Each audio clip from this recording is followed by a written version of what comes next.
Gosh. Call to order the Avon Town Council meeting for June 8th, 2023. Please rise and join me for the Pledge of Allegiance. I pledge allegiance to the flag of the United States of America and to the republic for which it stands, one nation, under God, indivisible, with liberty and justice for all. Thank you. Julie, would you mind taking roll call, please? Greg Zuzen. Present. Don Loudon. Present. Robert Pope. Present. Tim Roberts. Present. Steve Eisenbarth. Present.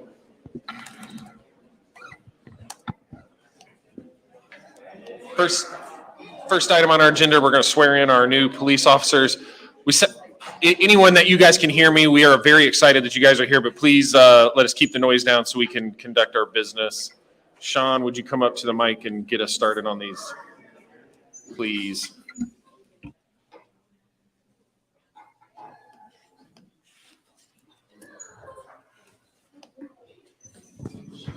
Good evening.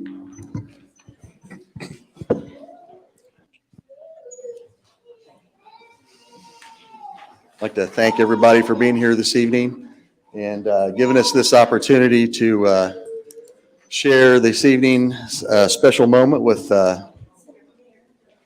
4 new officers. We'll let everybody kind of get in here a little bit. For those watching, we've got a crowd, very positive. We've got a large crowd of supporters. There's some seats up front here. Please come in and have a seat.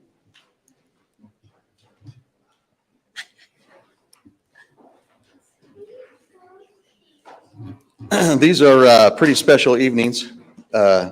We've done these before in the past for several officers that we've hired, our new officers. It's special for them, it's special for their family, and it's special for our agency as well as our community. This group's especially special, if I haven't said special enough, because in the current climate we're in right now, it's very difficult to hire and retain police officers. So what we've seen some other agencies do is they've lowered their standards to get more people involved in their pool, just to get bodies on their department. We have refused to do that. We've maintained our standards at the highest level possible.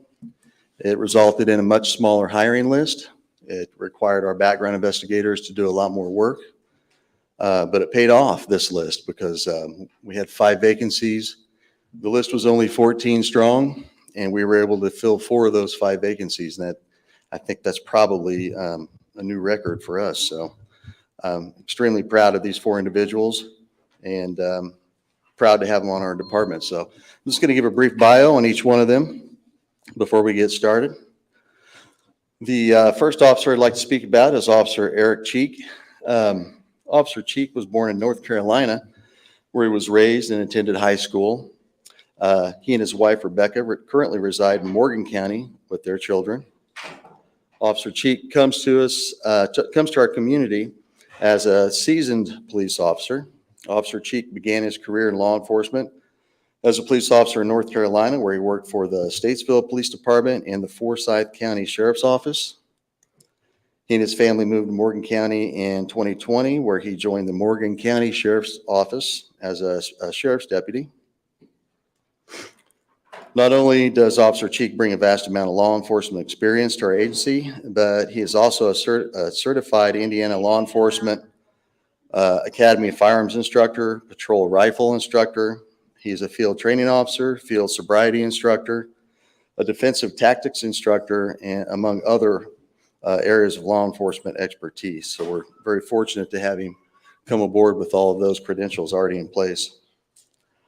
He has aspirations of being selected to be on our, what you folks call the SWAT team, our ERT. He would like to become a DRE, which is a drug recognition evaluator. And he'd like to be on, someday lead our OWI enforcement initiative and task force, and also become an Avon Police Department trainer, which I have no doubt with all of those credentials, he'll slip right in there in time. He did state that after riding with some of our officers, he was drawn to our culture our professionalism, and our forward thinking towards training and the support from the administration. So I can't think of a better compliment for us to have than something like that. So that's Officer Eric Cheek. The next officer I'd like to speak about is Officer Gabriel Copley. Officer Copley was born in Marion County, but he's lived most of his life in Brownsburg, where he graduated high school. He's studying criminology at IUPUI, where he's received acknowledgement for being on the Dean's List and for other academic honors. He's married to his wife, Cheyenne. I hope I pronounced that correctly. Okay. He's worked for Lowe's, UPS, and most recently Amazon. He has aspirations of becoming a member of the SWAT team and or possibly the Narcotics Interdiction Unit. In his application, Officer Copley stated that one of the main reasons he wanted to become a law enforcement officer in this area was that it would be an honor to give back to the communities that helped raise him.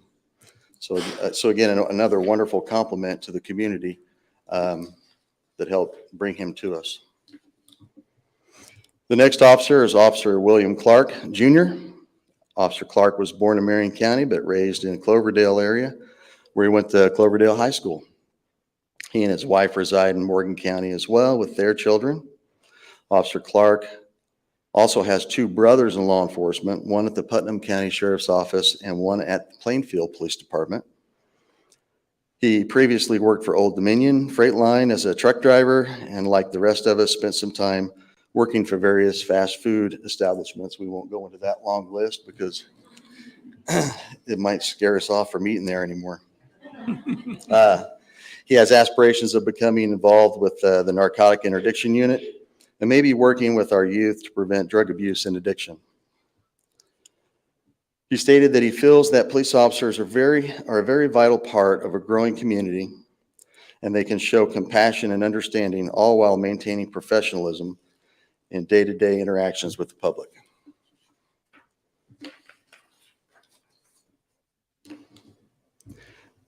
And our fourth officer I'd like to recognize tonight is Officer Monica Childers.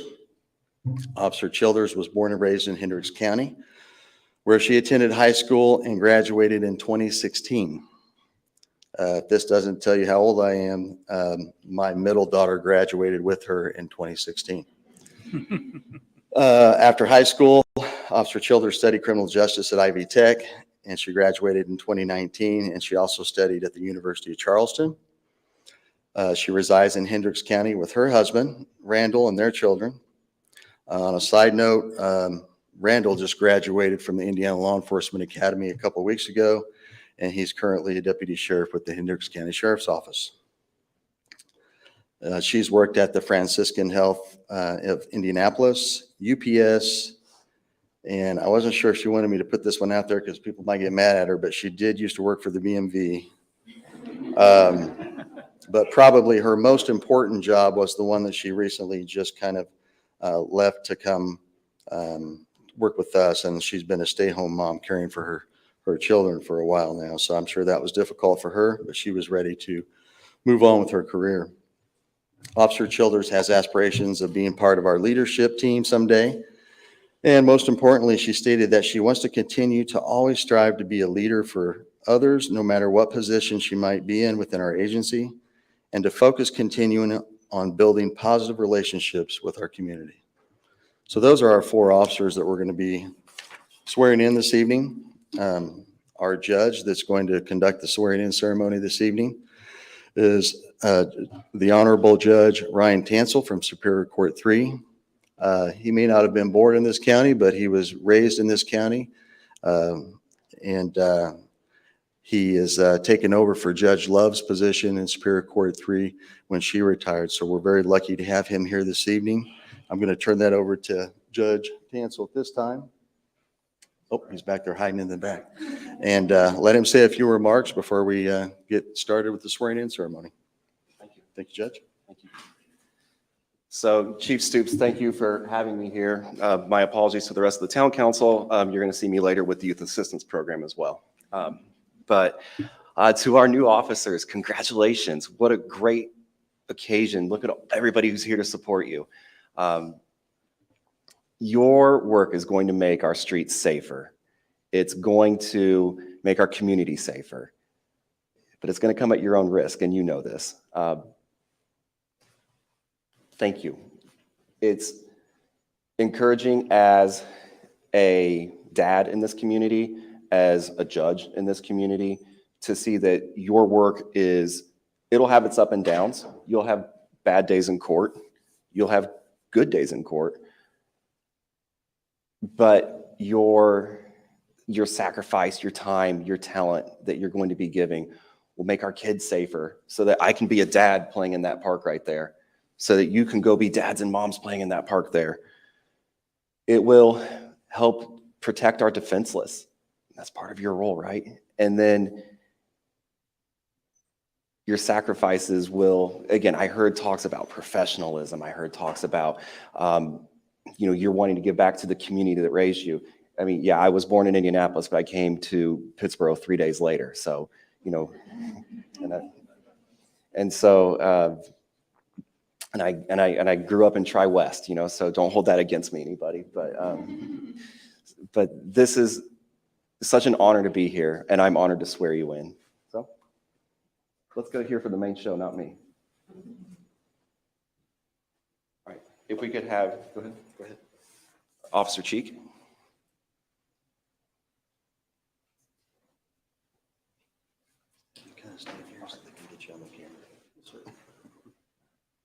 Would you raise your right hand? Yes, sir. And repeat after me.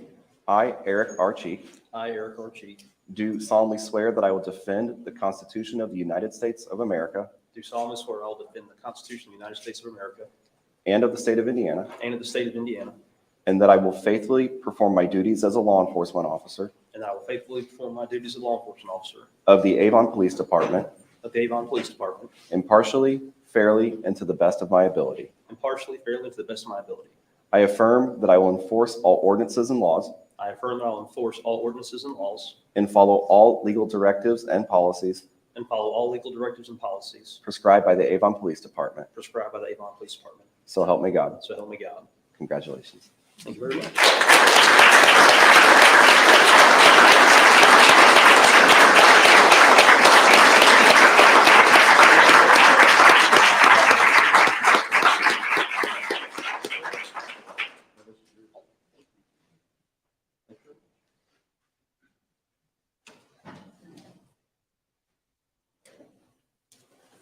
Officer Copley. Did I say it right? I was afraid of that. So.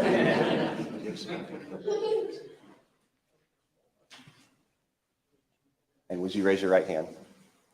I, Gabriel A. Copley, I, Gabriel A. Copley, do solemnly swear that I will defend I solemnly swear I will defend the Constitution of the United States of America. the Constitution. I'm struggling. It's a lot. Nervous. The Constitution of the United States of America And of the state of Indiana. and the state of Indiana, And that I will faithfully perform my duties and I will faithfully perform my duties as a law enforcement officer of the Avon Police Department, as a law enforcement officer of the Avon Police Department, impartially, fairly, and to the best of my ability. impartially, fairly, and to the best of my abilities. I affirm that I will enforce all ordinances and laws I affirm I will enforce all ordinances and laws and follow all legal directives and policies and follow all legal directives and policies prescribed by the Avon Police Department. prescribed by the Avon Police Department. So help me God. So help me God. Congratulations. Thank you.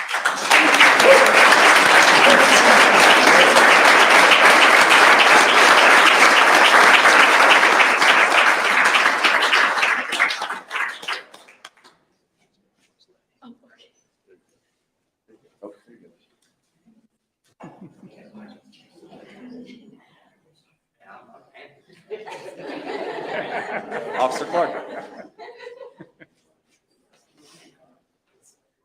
Luckily, I wasn't worried about Clark. Yeah. All right, would you raise your right hand? I, William T. Clark Jr., I, William T. Clark Jr., do solemnly swear that I will defend the Constitution of the United States of America do solemnly swear that I will defend the Constitution of the United States of America and of the state of Indiana, and of the state of Indiana, and that I will faithfully perform my duties as a law enforcement and officer I will faithfully perform my duties as a law enforcement officer of the Avon Police Department of the Avon Police Department impartially, impartially, fairly, fairly, and to the best of my ability. and to the best of my ability. I affirm that I will enforce all ordinances and laws I affirm that I will perform all ordinances and laws, ordinance and laws and follow all legal directives and follow all legal directives and policies prescribed by the Avon, policies you're fine, prescribed by the Avon Police by Department. the Avon Police Department. So help me God. So help me God. Congratulations. Thank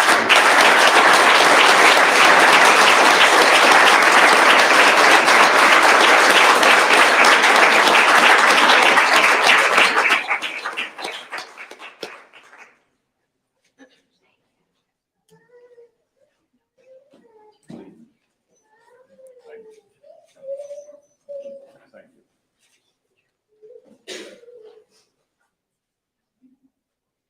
Officer Childers.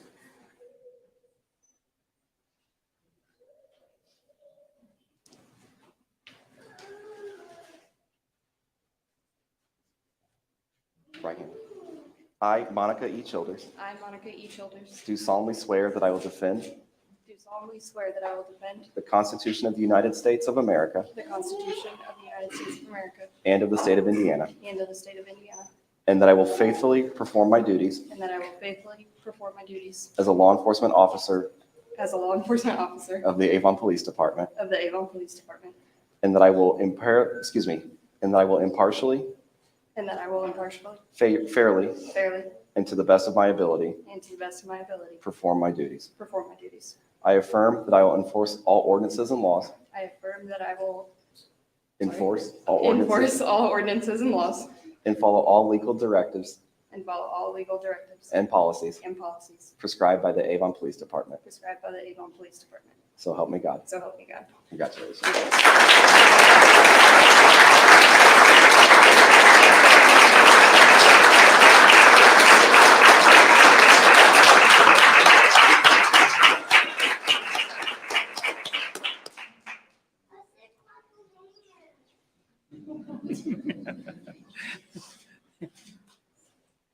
Thank you.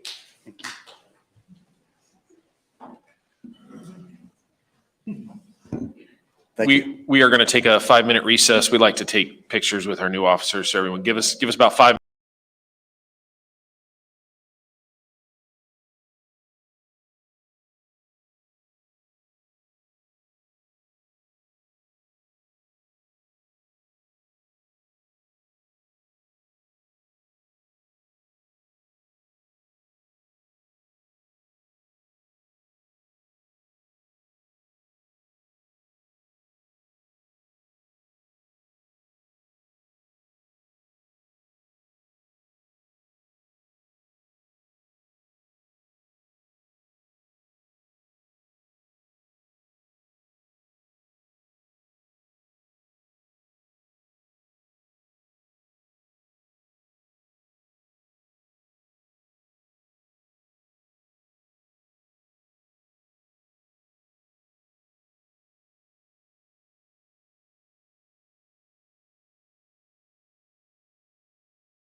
Ready, whenever you are.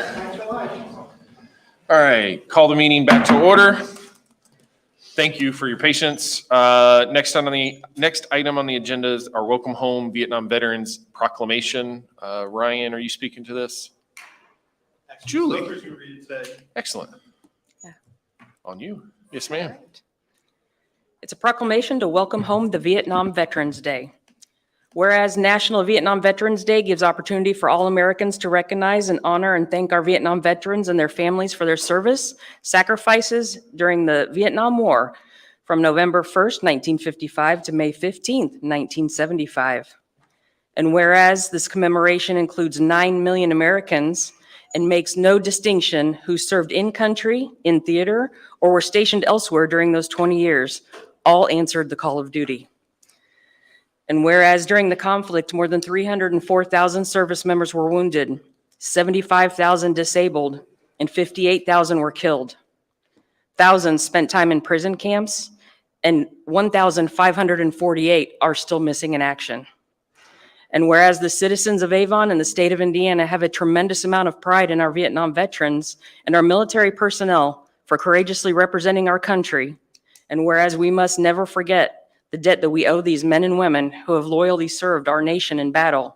We must never take for granted their contributions and sacrifices, and we must remember those with honor, those who have so unselfishly put themselves in harm's way so that we may live in peace.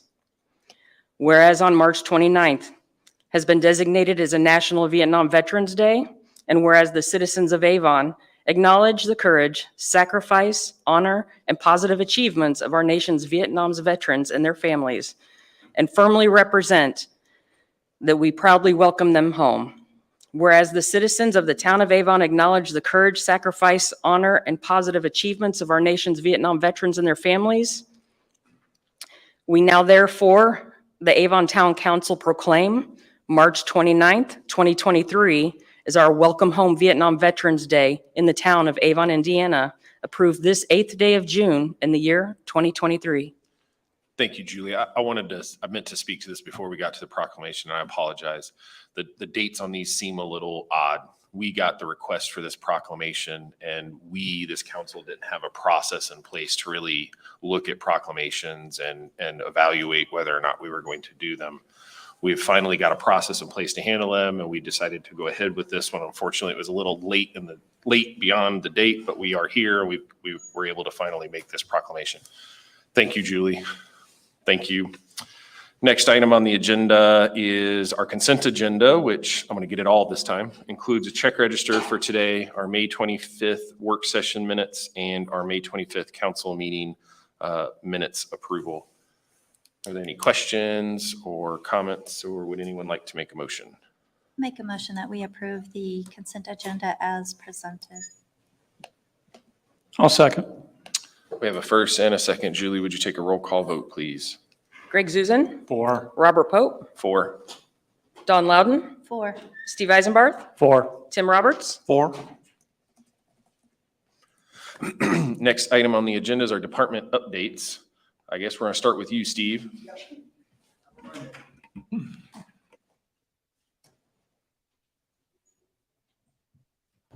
Steve Moore, Public Works Director.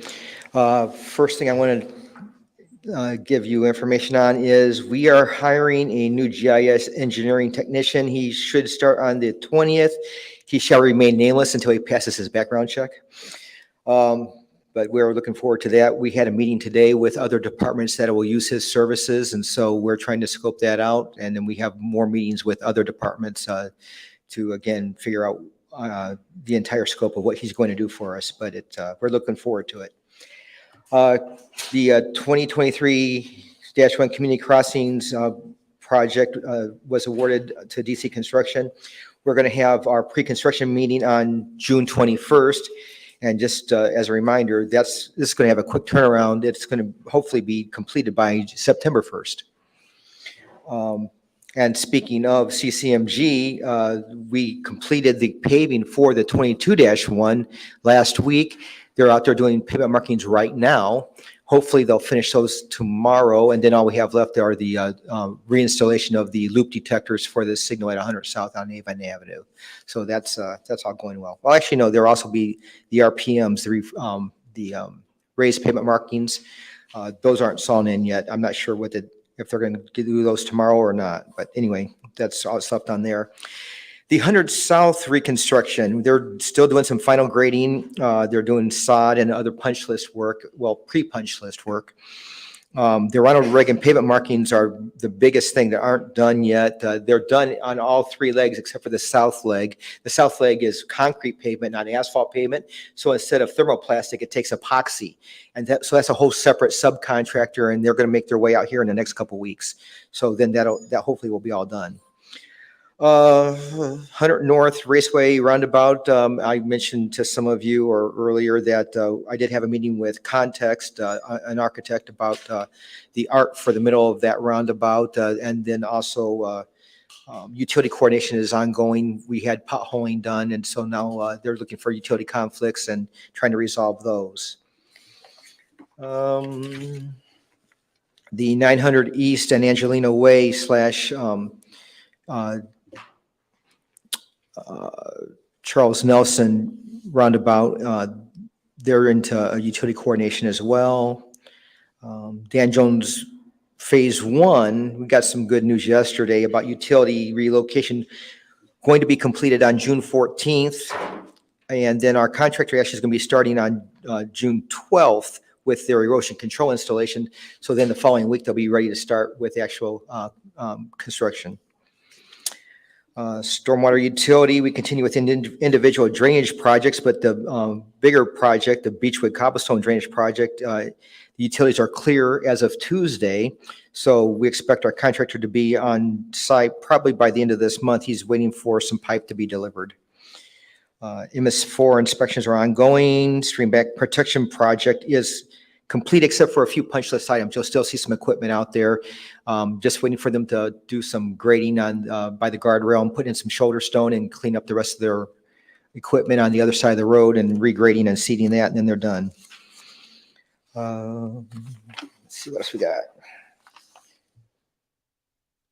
Traffic sign replacement, we did go ahead, you approved the change in the ordinance for the stop signs on Beechwood Center Road and Beechwood Drive. That was installed today, so that is all up and going and ready for the new development out there. Any questions? Thank you. Thanks, Steve. Mr. Peoples. Well, Plan Commission on their May meeting wasn't able to get a quorum. There were 4 items on the agenda. 2 were going to be continued anyway, so the 2 items on the agenda that were for a hearing ended up getting continued to the June meeting. We had a pretty hefty filing for the June meeting, so there are a total of 10 items on the agenda for the June meeting, and we're going to try to bust through all of them in that June meeting. Now that's the bad news. Good news is BZA has been relatively light. They only got 2 items on their next agenda, both of them dealing with the Sudan trucking development. And for the July Plan Commission, only 2 items on that agenda as well. Well, actually, only 1, because the second item that was filed is a final plat for Easton Gray Area F, Section 1, the first section of the HOPA area. And so that'll be totally administratively. So, I mean, if some of the items fall off of the June agenda and go to the July agenda, there's plenty of room in the July agenda for that. Any questions? All right. Thank you, Bill. It's a race between Sean and Jared? No?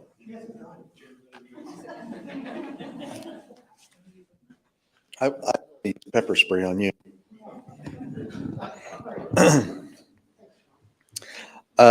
First of all, just let me say thank you to the council for allowing us to do the swearing in ceremonies. I know it takes up a little bit of time in the beginning of the meetings when we do that, but just from being out there with the thing, I know that you come back in pretty quick after pictures, so you probably don't get a lot of thank yous, but they truly appreciate this moment and their sons and daughters careers. So thank you for allowing us to do that. Appreciate it. All three of our officers that started at the academy a couple weeks ago, they're acclimating well to the curriculum and haven't experienced any issues. So we're right on track with them. We finished our Citizens Police Academy with our familiarization portion. And I know a couple of you were there, and I think I have targets to show people, but we won't do that in the public meeting. Now the class will participate with our police officers, everything together that they learn from the whole class, so that they can kind of see and understand better why our officers do what they do when they're out there working on the street. We are still accepting registrations for this year's kids camp with our Avon Police Department and the Avon Fire Department. You can register at Rec Desk through June 16th. The 3-day camp is for grades 6 through 9. The camp dates are July 19th, 20th, and 21st. The cost is $50, a t-shirt, some meals, and some other related expenses. Once again, welcome our new officers. And part of their field this week, and will be taking part in their 4-week pre-basic course pretty soon as well. Police vehicles are in. We expect to be able to pick them up in the very near future. Most of the equipment is in as well, and we should be able to get those installed pretty quickly.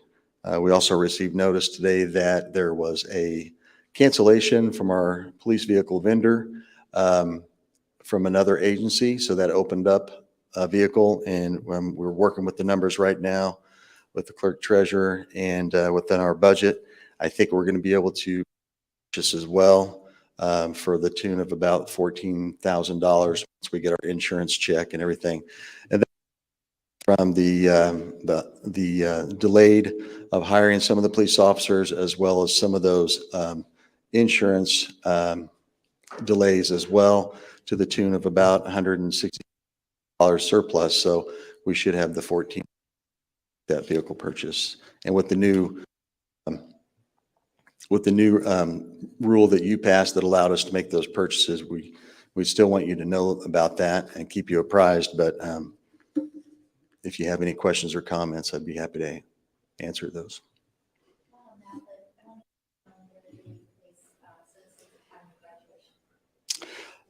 I believe that's July 23rd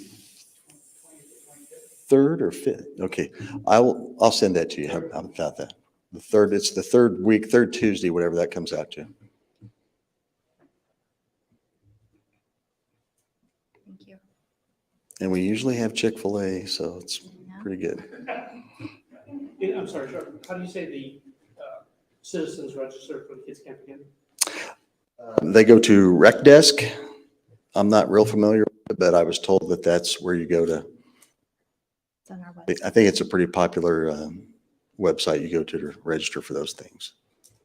That's what all the kids are saying anyway. Yeah. Yeah. Any other questions? All right, thank you. Thanks, Sean.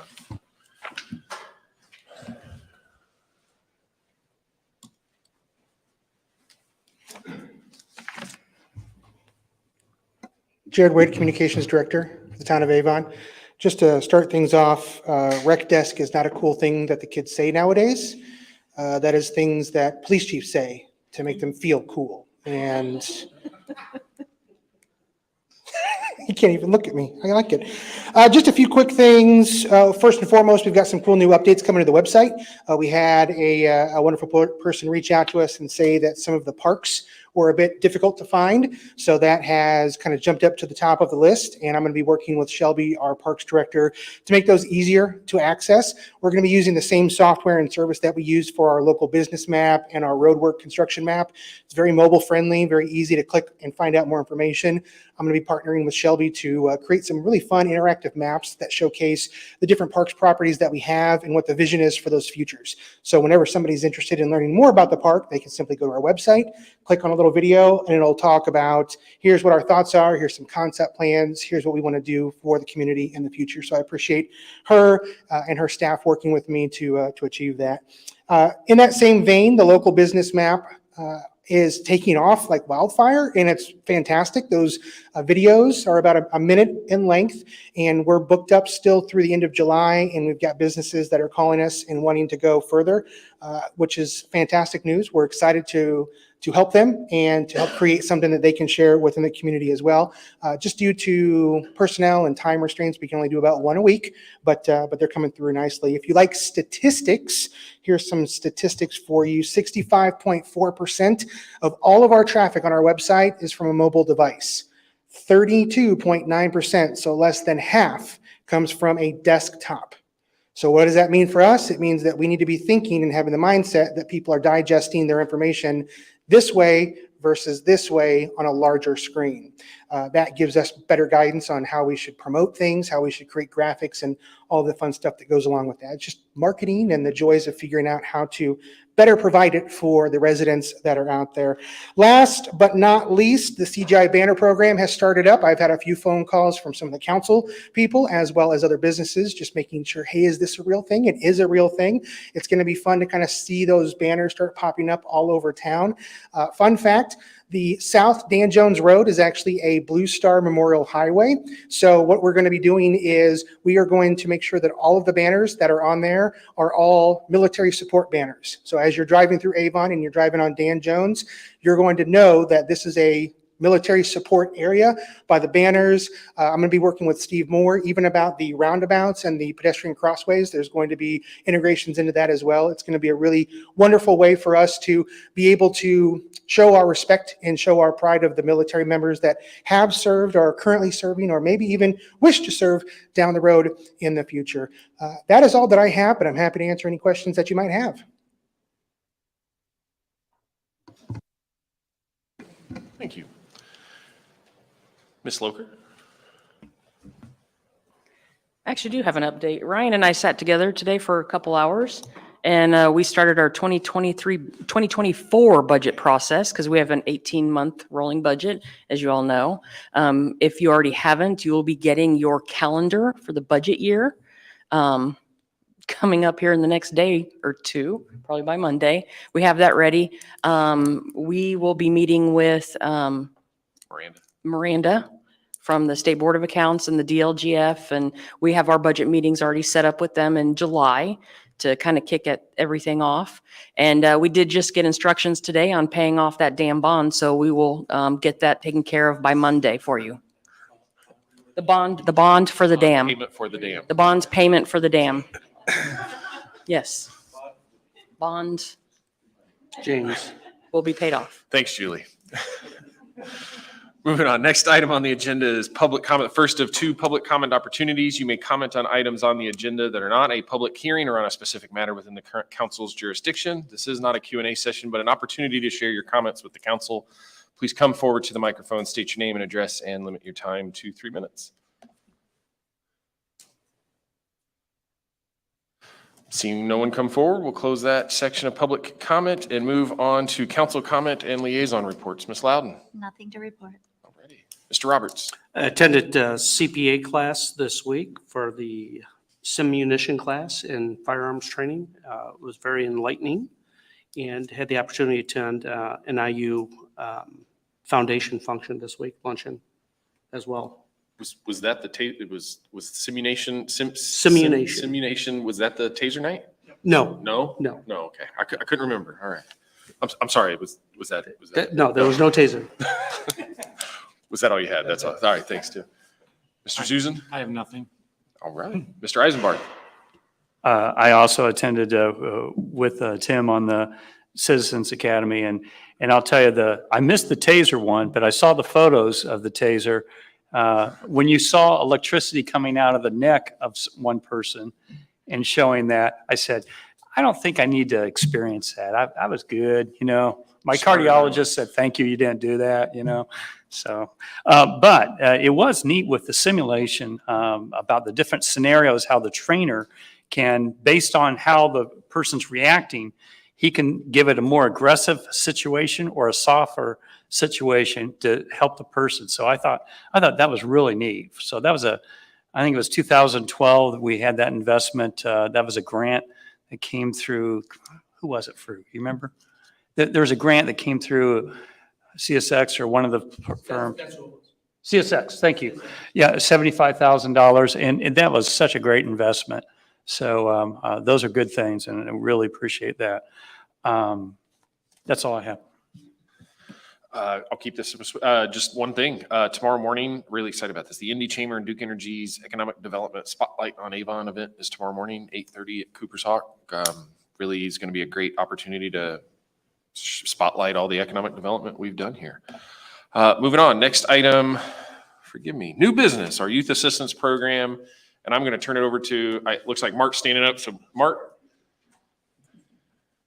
Thank you for having us here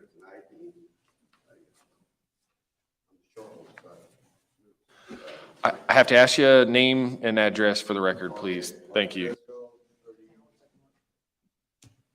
Mark Tedisco, 3379 Chalice Court, Plainfield, Indiana. And I think the last time we were here, I think I had a chance to tell you that I was on school board for about over 23 years at Plainfield. And during that time, we always found we never could be 100% successful with all of our students. And I think any school system would say the same. That's not going to happen.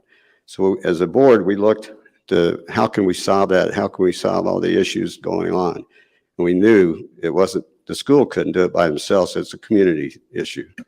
So we turned to our town council and asked that they'd meet with us and discuss some of the issues we were going to present. And meanwhile, one of our board members was a friend with Westfield Mayor Cook at the time, who we discovered that's where the youth assistant program began. And he came down, did a presentation, told us how successful it's been for their community. I think they're about 17, 18 years in now.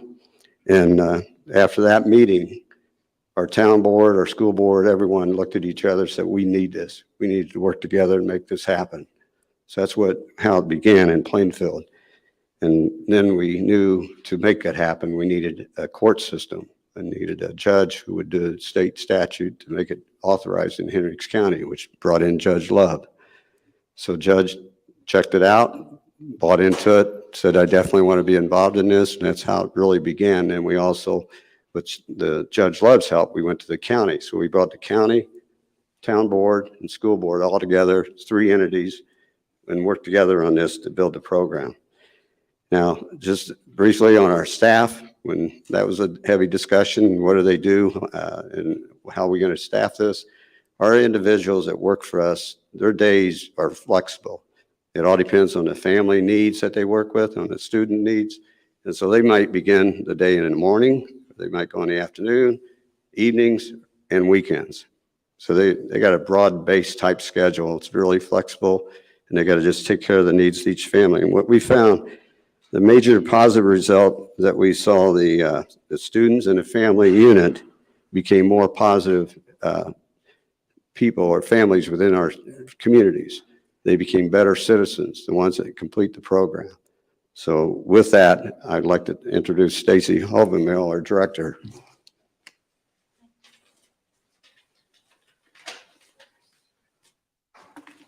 Do you need my address as well? Yes, please. Stacy Habermel. I am at 225 West Buchanan Street in Plainfield. Thanks for having us. I greatly appreciate it.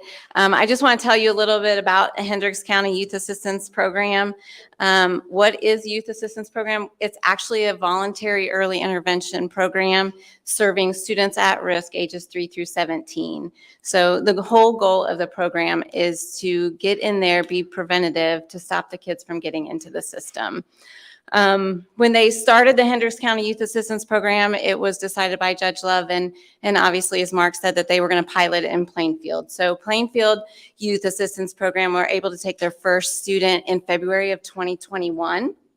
In that year, we served 55 kids. The next year in 2022, we had 212 referrals and we were able to serve 157 kiddos. So, once the awareness is out there and once people were hearing about what we could do, obviously our numbers increased pretty quickly. Most of our referrals come from the school counselors. I think it's like 54% come from our school counselors. that's how it started. It started as an elementary, actually. We were really serving elementary kiddos. When I came on board in August of 21, my passion was really to hit the middle school and high school pretty hard, because those are the kiddos that we really need to capture, and we need to get those kids before it's their last chance. So really started to bring awareness into the middle school and the high school. That was a blessing, because that's where we were able to bring on the school resource officers, the middle school and high school mental health counselors. They've been tremendous in helping us with the referral process. Also, when parents get involved and we start serving their kids, then they see that they start referring other families and other kids and other parents, to the program. Also get referrals from other organizations that we work with, like the Optimist Club or Strides to Success. Churches, we've had churches that have pastors that have referred students that they notice that are at risk. Reasons kids that are getting referred, most of the kids are getting referred. If you look on I think it's on your sheet, community activities. Like I said, when this program started, it started with elementary focus. So a lot of the need was for community activities for our lower income. An example that I can give you is one of our kids had never played any kind of sport. His mom had mental health issues. Getting him to and from school was a major task for her. So anything beyond that was not doable. So we got that student involved in Optimist Soccer. We also got him involved in tutoring. And suddenly, because it's a voluntary program and our parents have to buy into it, they have to participate. Suddenly mom was taking him to soccer practice. Suddenly mom was coming to games. Suddenly mom's family was coming to games. So what seemed simple at that moment for us to get that student involved in Optimist Soccer was a huge, huge deal for that family. And since then, he's no longer in our program and still doing soccer, trying out some other sports as well. But just that little incentive to get mom and to come alongside mom and help them get engaged in the community was super beneficial. Educational issues. We have a lot of kids that are referred due to attendance, grades, and behaviors in school. So that's another area that we get a lot of referrals, along with trauma, abuse, and mental health issues. So, and a lot of times when families or kids are getting referred, once we sit down and we work with them and we build the trust with them and we come alongside them, then we start figuring out there's a lot more going on sometimes. So they might be referred because of poor grades or sudden decrease in grades. But then as we're talking to them and we're building a relationship, then we find out, oh, there's mental health issues, or, oh, a family member just passed away, or, there has been abuse and the child hasn't shared that. So we're finding out more information often when we are meeting with these kids and these families. So in Plainfield, when they built their program, they had 3 initiatives, and that's tutoring, mentoring, and the full family program. For the next community, if Avon was willing to try this, that can look very different in Avon.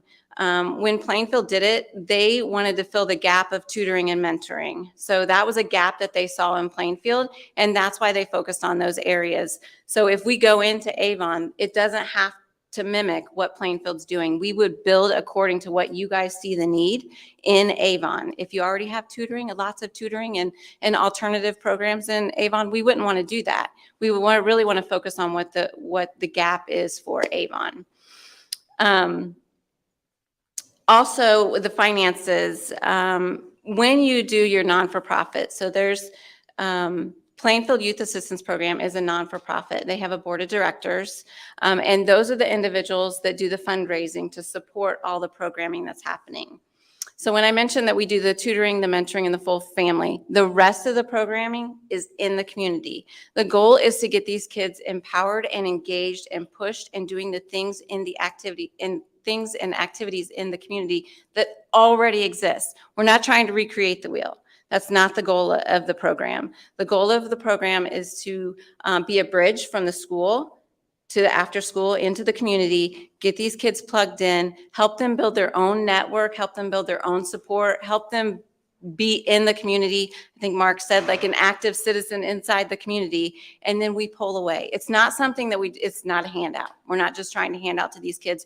We're really just trying to come alongside them, assist them in their time of need, get them plugged into what their need might be, help them figure out what their need might be sometimes. Sometimes the kids and the families don't even know what their need is, and just working through that with them. And then getting them plugged in, and hopefully the goal is to back away within a year, year and a half. Hopefully they have everything that they need from us. Now, as we know, sometimes things happen. Mom might lose a job, or they might have housing issues, or we had lots of families come on board at the time of all the economic changes. When those things happen, if the door needs to reopen, they can be re-referred, and we can evaluate at that time. We've had people that have been re-referred, and then once we sit down and talk to them, we're not the best fit, so we send them to where the best fit is. And then there's other families that have been re-referred, and we'll take them on because for instance, one had a murder in their family. So obviously we're going to step in and assist that family the best we can. So some of the programming that I can think that we use in Plainfield, and I'm not going to name them all, but I mentioned Strides to Success, Optimus. The town of Plainfield's been amazing. They help us out. We have, not in Plainfield, but we use Care to Change. They are out of Avon. But they are a huge supporter. They have helped us develop a care package for some of our kids that are in crisis. So just working, Hendricks Behavioral Hospital is another one that we work with. So just working with anybody that's willing to work with us to make sure that we're filling the gap. The goal is when the not-for-profit board raises their funds, all of those funds are sent and used with the kids for the programming. As we discussed last time, the county takes care of the director's position, and the town of Plainfield and the schools go together to support the salaries of the early intervention advocates, which are the staff. So then all the money that's raised in the non-for-profit goes directly to our kids and our families. And then ideally, that's all getting pushed back into the community. So we're helping Optimus, we're helping Strides to Success, we're helping Hendricks Behavioral Hospital. So we're sending all that money back into the community. We try to make sure that it's in Plainfield, but obviously there's some gaps. And so we might go to Avon, or we might have to leave Hendricks County. Brooks Place is somebody that we use just because they deal with grief and loss. And so sometimes we have to go outside of the area, but the goal is to keep it within Hendricks County. I don't want to talk the whole time. If anybody has any questions, I would be happy to answer any questions. I had one, but I think it's more for the judge. Yes. I think you're number 3. Yes. So I know a major portion that I've been interested in this. Steve and I have talked about this before. The purpose, the real overarching purpose, and why the town might be invested in this is it prevents kids from entering our justice system. So I think this is a question for you, Judge Tansel. Is that all right if you?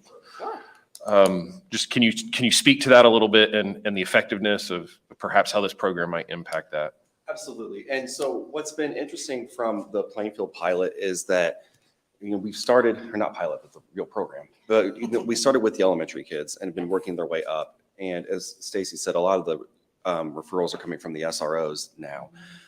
And so what's interesting is from the court system side, there's a lot that I don't see, because the whole point of YAP is that it's a voluntary program. And so if they're coming in and then we're referring them back out through a juvenile probation officer, is that voluntary or have been voluntold? But having said that, my juvenile POs have used the Plainfield Youth Assistance Program. They have found the right POs, probation officers, sorry, have found the right gaps to push that child back into the youth assistance program to keep them from coming. And so what's interesting is that I can't give you a number, being candid, about the number of kids that somehow got diverted through YAP that didn't make their way into the criminal system. Because that's not a stat I can track, because it's a voluntary program. I know of at least a handful of kids that my probation officers have said, we don't need to be involved. We are going to send this back to the youth assistance program. But I only know that because my probation officers have told me. Those aren't even filings that I'm seeing. So to tell you that there is success, yes, there absolutely is. I'd love to give you a grand stat, but I'm being candid. I don't have that grand stat to give you. But it's all about filling the gap that's there. Because again, with it being the voluntariness of the program, it's a good thing that I'll never know. It's a good thing that I'll never know that they, came in and then we had to kick them back out, or they came in and we pushed them through. And that doesn't directly answer your question. But You did. I asked you just to speak to it. So I didn't ask for a specific number. I'm glad that your head was on there trying to get me one, but just to speak to the I would value love to get from the justice system, from a judge's perspective. You hit it. Absolutely. And part of it too is like my probation officers and my team, they've met with Stacy, they've met with the early intervention advocates. And so they know the purpose of the program. They know the purpose that it serves. So, I feel like we're sending the right kids that are there. But again, it's just hard. But it's really the school resource officers, right? They're the decision point. They're the one who get to say, we're going to send you on this track or that track. And if they're the ones sending them to with the number of referrals increasing from the school resource officers, that's really where you're seeing the benefit. And you're seeing that we're not having the juvenile probation office. Because when you get to juvenile probation, they have a couple decisions. We could just dismiss outright. Sometimes when I'm thinking about what's appropriate for a child, a parent can impose a penalty far greater than I can impose. There have been cases where I'm going, boy, this seems pretty light. And then, mom or dad come into court. I'm going, oh, no, this is fine. You guys are A-okay. The parents have done everything. And so that's taking away my staff time so that my staff is then not deflecting as much. They're focusing more on the kids that for whatever reason didn't get screened out. And they're saying you might need that heavier hand coming from the juvenile system. And then we can assess how we're going to handle them in that juvenile system. I've got a question. Dr. Sullivan, would you feel comfortable just speaking for the schools as far as how the school system feels about the program? I would. So Okay. I'm going to start by apologizing because I wasn't supposed to say anything. No, it's all right. We had a professional development, so I'm dressed down. I usually dress really well. You can ask people. You've been So busy. I'm Michael Sullivan. I'm the assistant superintendent. I'm at 10871 Weston Drive in Carmel, Indiana. I can say that I've been learning about this program probably the same way you guys have been learning about it. But as the school system approaches about 11,000 students, we could use as many wraparound services as possible.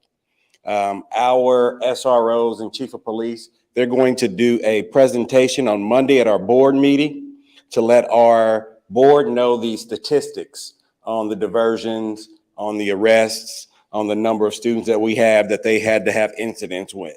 And I've already seen the PowerPoint myself, and I can tell you that although they're not alarming, there are kids that we wish we could do more for, and there are kids that we know that will fall through the cracks if we don't figure out how we're going to have partners that will wrap around.